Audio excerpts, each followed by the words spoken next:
जब तुम्हारे परवरदिगार ने फरिश्तों से कहा कि मैं मिट्टी से इंसान बनाने वाला हूँ, जब मैं उसको दुरुस्त कर लूं और उसमें अपनी रूह फूंक दूं, तो उसके आगे सजदे में गिर पड़ना। सो तमाम फरिश्तों ने सजदा किया मगर इब्लीस के वो अकड़ बैठा और काफिरों में हो गया। अल्लाह ने फरमाया कि ऐ इब्लीस, जिस शख्स को मैंने अपने हाथों से बनाया उसके आगे सजदा करने से तुझे किस चीज ने मना किया? क्या तू गुरूर में आ गया या ऊंचे दर्जे वालों में था? बोला कि मैं इससे बेहतर हूं कि तूने मुझको आग से पैदा किया और इसे मिट्टी से बनाया।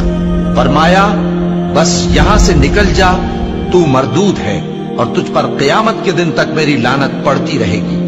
कहने लगा कि मेरे परवरदिगार, अच्छा तो मुझे उस रोज तक के लोग उठाए जाएं मोहलत दे। फरमाया कि तुझको मोहलत दी जाती है उस रोज तक जिसका वक्त मुकर्रर है।